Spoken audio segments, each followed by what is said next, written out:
and welcome to yet another packed edition of Melt. I'm Ritvika Gupta, and on today's episode, we'll be speaking to Guneet Singh, Head Marketing and Creative Solutions, Google Asia Pacific. And once again, I'm here with Anant Rangaswami, editor of Melt. And Anant, you have spoken to Guneet. So what are the key takeaways from the conversation? I think we'll sort of rewind and say why we're talking to Guneet at all. I think that's more important. And the reason is we are seeing media spend on digital growing from 0 in 2003-04 and coming up to 20%, 30%, 40% of ADEX. And that makes it a great reason to talk to people from Google, from Facebook, and so on. Now, Guneet in particular is interesting because he doesn't talk about the media, shall we say, effectiveness or ROI side of it, but he talks about the creative ROI. You know. So fundamentally, you learn to navigate things like why the average 30-second spot, if you just pick it up and put it onto digital, it doesn't work. Right. So you've got different screens from the large screen, and you've got the baby screen. You've got the mobile phone, and you have to understand one is things that work on television don't work on a small screen necessarily. The second thing is you can do things on digital which you cannot do on television. You just cannot. For example, you can go from, shall we say, building a brand to telling a story to actually getting somebody to make a purchase. Right. That you can't do on TV. TV you can build the brand and then you send out a message, but you really can't do that. Now these are complex. Similarly, you can target people by geography. You can know precisely where they are and therefore send different messages to different people at different points of time. You can also try and figure out what they are doing at a particular time and therefore send particular messages to them. Right. Now these are fantastic learnings for marketers, and therefore I thought it's worth my while to talk to Guneet about them. Great. So here's the conversation. Let's get ready to melt with Guneet Singh. Guneet, thank you for talking to us here. So begin with, this morning I saw a session that you did, and there were some wonderful, shall we say, takeouts in that, which if you distill into easy to absorb bullet points, say one of the lovely things you spoke about was wastage, which struck me. Because wastage is something, if you've been in TV, you've been talking about from 1990 till today. So tell me, what can you do with digital and mobility to avoid or reduce wastage, which you could not do in a TV world? There's two big pieces there, right? Wastage can happen because you're showing your message to people who you should not be showing them to. And the second, which is something you can't avoid on TV. Which you can't avoid on TV, absolutely. Because in the evening, if you said, I want to show something to mothers, you'll end up taking a afternoon or an evening show. Right. Now, maybe the woman who's watching is not a mother at all. Right. But it's very difficult for you to find out and take that and say, I will take that wastage of non-mothers out of my spot in TV. But in digital you can do that. So I think that one big part of wastage that happens is the wastage that happens because of these segments that you can't cut out on TV. Right? So you will show it to everybody. Right. The second wastage is, which happens on digital also a lot, is when you don't make your message right for the medium. Right. So even though you might find that mother you were looking for very precisely, but your message has been made for something like TV or cinema. Right. And so it doesn't show up well. So give me examples of first the super targeting, which digital allows, then we come to the messaging. Sure. I think in digital, for example, you can have so much targeting that's available. There are multiple ways of target. One is to say, for example, on Google, we have something called custom audiences. This allows you to create an audience for somebody who's actually searching for one specific thing. Right. Let's say diapers. Right. Now, in the case of diapers, who will search for diapers? Generally you wouldn't want to search for diapers at large. So if somebody is searching for diapers, they're obviously actively interested in buying diapers or knowing more about diapers. It's not a conventional search like Salman Khan. Right. Now, we can create an audience of all of those people who've been searching for diapers. So that if you're a brand which wants to sell diapers, you can show that ad only to those people. Right. Who are searching for diapers. Right. Now this is not on search, which you conventionally believe, but actually on YouTube or on display. Right. So you get the richness of the video canvas. Right. Or of the display canvas, but you get the sharp signal of someone who's actually wanting to know more about diapers or buy diapers. Right. So it can be as sharp as that. Or if you say mothers, Right. and you say you want to talk to mothers who are worried about their children's development. Now that could be in two different frames altogether. I could be worried about my child's physical development, or I could be worried about my child's mental development. Right. There are two very different possible use cases over here, and the orientation of the mother is also very different. You can't go and say, I am this do-all and be-all which will make your child amazing and Superman. So if you can tease about and cut your messages separately, you should be, you can say, hey mom, I can help your child's mental development, or hey mom, I can help your Depending child's... on what he or she's been searching for. She's been searching for, what we've seen her, consuming otherwise on the internet, whether it's on pages which is like, my child is short, what do I do? Right. I don't think he's able to pay attention to Right. studies. So, there are queries that you're doing which is on search. You might be reading content on the internet. You might be seeing content on YouTube. All of that information allows us to be able to say this mother is concerned about this topic. Right. So as a brand, if you have a solution for that mother, you should be talking to this mother and telling her exactly that part of your solution. Right. So you don't say, I'm going to make your child a Superman, but I'm going to say, hey mom, I can take care of the concern that you have about your child's physical development needs, Right. which is different from a message for a child's mental development needs. Right. So you can cut these two messages. Now this will be like zero wastage. Right. Now I'm going to ask you, whose responsibility is to help a marketer understand this? Now, for example, let's say the average marketer's daily touch points. I mean, he's not meeting Google daily or meeting, his daily touch points is his agency, perhaps his social media agency, his creative agency, his media agency. Who's the one who's supposed to give him advice like this so that the marketer targets better and more efficiently? I think it's everyone's advice, but it starts with the marketer. Right. If the marketer doesn't ask for that responsibility from his partners, whether it's a communication partners, whether it's a media partner, whether it's a social partner, whether Right. it's Google, Right. if the marketer doesn't demand it for it, it might not come to him or her very easily. Right. So it starts with the marketer saying, do I want to do this? Actually starts with, am I even aware I can do this? Right. And if I'm aware I can do this, okay, my partners, whether it's a creative partner or media partner, can you help me do this? Right. And then they can work with us, they can work with anybody else in the ecosystem to make sure they find the answers. Because the answers are there. Right. Somebody needs to ask for them. Right. Having said that, I think there's a fair amount of contact that we do to make sure that people are much more aware of this. Right. And they start building for it. Sure. See, the second challenge that I see, one is, now let's suppose we've got a well-targeted media plan, then we've got messaging which is appropriate for the medium. And now we come to the next, what is the ideal length? Because I think the marketer is getting bombarded with 6-second attention span, and then I see a 2.5-minute commercial which is absolutely brilliant and captivating. So what is the right answer, and where should the marketer head, and who does he go to for answers for that? It's also? become so complex now. It used to be so easy, make one 30-second spot. Khatam. Now you're saying, oh, make shorter ones, make Yeah. 6 or 11, or you make longer ones, which, there is no limit. Right. So yes, it is, if you think of it, it's complicated. But it actually is not complicated because if you know what you're trying to say, and when in the consumer journey you're trying to say it, the answer becomes very obvious. There are two things to this. Again, earlier you used to talk to somebody who you thought was a mother interested in a kid's development. Now you know very precisely whether, is that mother about to buy, or she's early in the cycle where she might not really be concerned, but maybe you want to trigger that thought in her mind. So you can figure out the journey of where the mother is. Now, if it's early in the cycle, you might want to use longer form communication. Right. Whereas if she's already late in the cycle where she's just looking for a solution, she realizes that problem exists in her, in her mind, and she wants to actually find a solution, you can use shorter communication, which is Right. much more direct and product oriented. Right. So one way to possibly look at this is long form is great when you want to create a lot of inspirational and brand connect. Right. And short form is great when you want to have very strong rational conversations. I have 32 vitamins in myself. You were worried about your child's physical growth, I will give it to you. Right. Or even more, you're about to buy, I'm going to give you 1 + 1 free. Right. It can be, when the decision is closer to making, you can use a lot of short forms. It's Right. great for that. Having said that, there's not a simple, it's not like such a linear rule also. The key part in all of this is whether, like I go back, is your message getting wasted or not?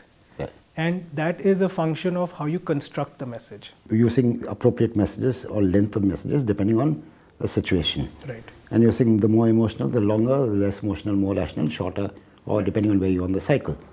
So you showed us a great example of almost impulse and therefore almost completely irrational and instant, which was a zinger.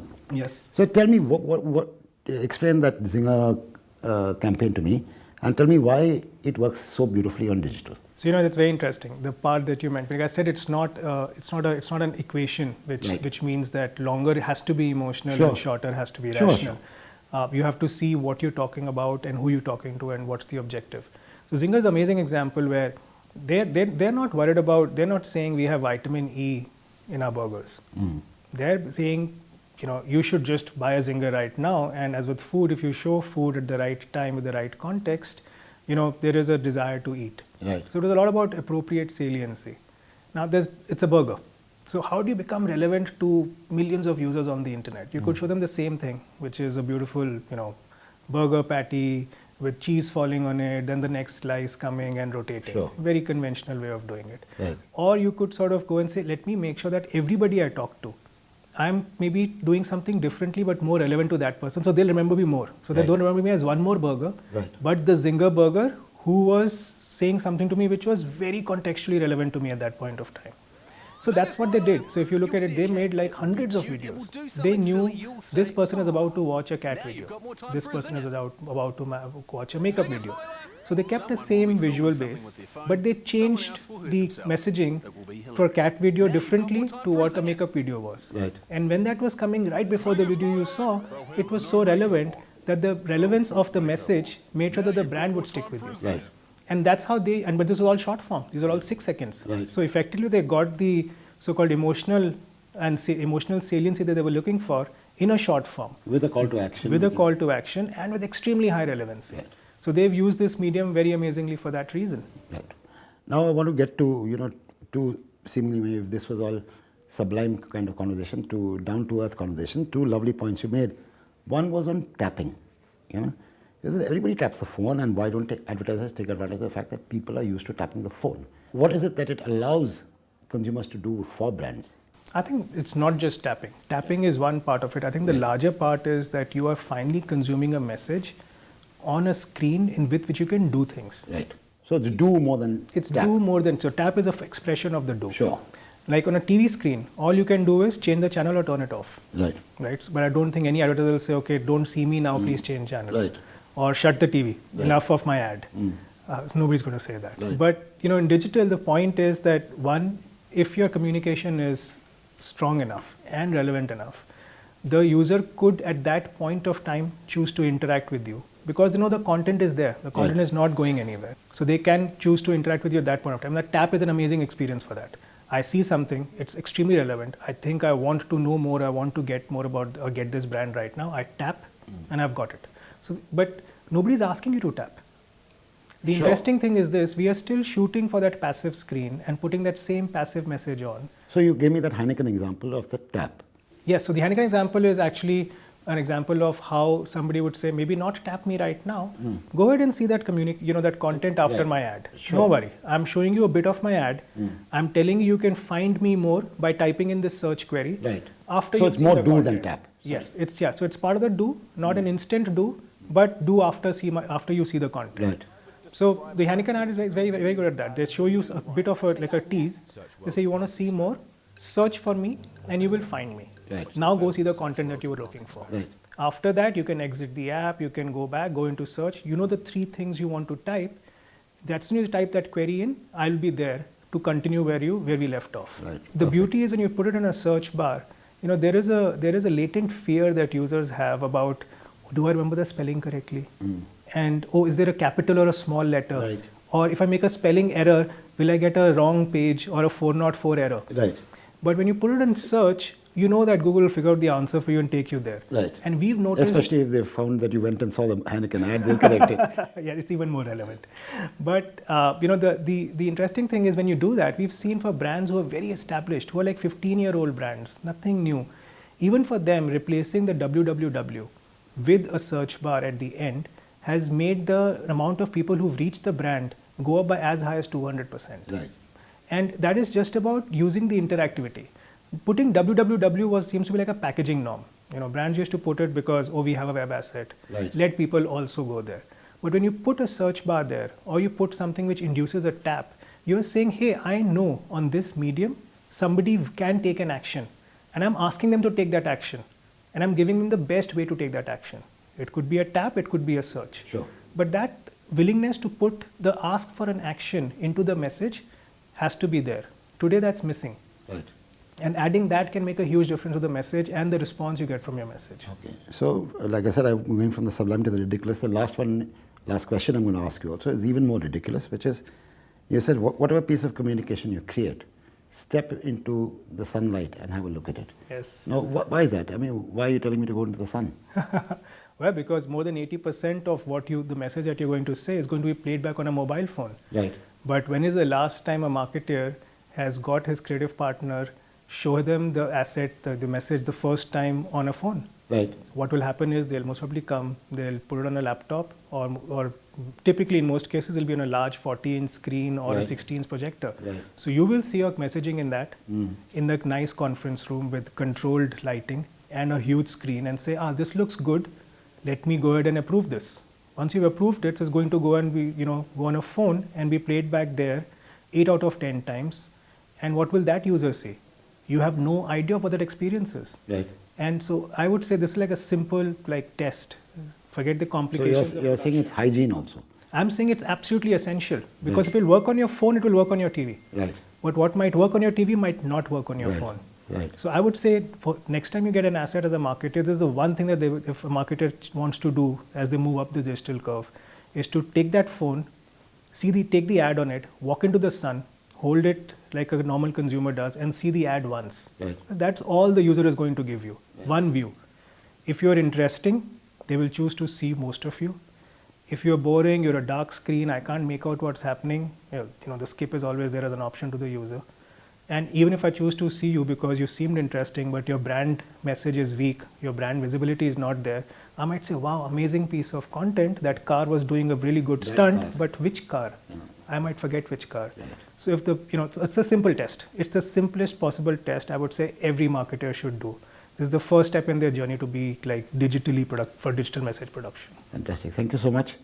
And I guess we'll talk again soon. Absolutely. Now you'll tell me next is the attention span has gone to 3 seconds from 6 seconds. And crack that. Well, I think it's pretty much there already. But thank you so much. But my pleasure. Thank you so much. Thank you. Okay. So that was a conversation with Guneet Singh. Anant, why don't you tell us what can marketers learn from this conversation?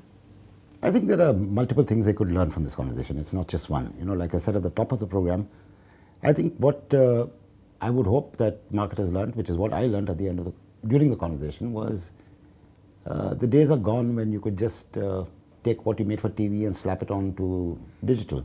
Yeah. Or you took what you made for print and slap it onto digital. That was the first phase, when you just took a print ad and made it into a banner, and that worked. And people are spending a lot of money on digital. Marketers are spending a tremendous amount of money on digital. And they've got to figure out what works on digital. So I think the simple lessons are this, that don't repurpose creatives for something else. Digital is a whole new ball game, and the most important thing is that consumers are in a completely different ambience and frame of mind when they're consuming digital as opposed to when they're consuming print or consuming TV. And if marketers get that into their head, and then when they write their brief and check their output vis-a-vis the brief, they say, yes, this is a digital campaign as opposed to this is a campaign. I think that's what I would hope that marketers get out of this.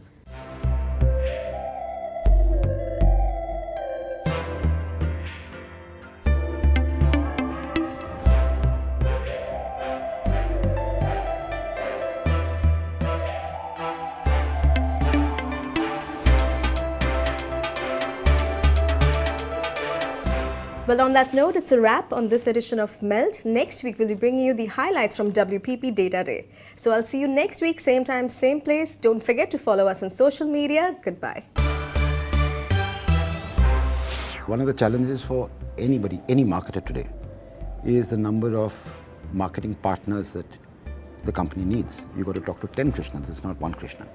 So tell me, what are the challenges for you there, and how are you navigating those challenges? So I think working with a partner who has a bunch of sister agencies, who can is a good. Is that imperative for large businesses, do you think? I think it will help. I think the moment there is more complexity and you're looking to get into newer areas. I just wanted to add, so the word he used is important, right? Complexity. I think that is what the marketing world is struggling with. Like you said, you need to work with so many different people. I think the solution is to make those engagements simple. It should be simple for a CMO to say, here's what I want delivered. And the experts that come together. Who does he say it to? I think that's the function of the client leadership and putting client in front of everything else, right? So client comes first.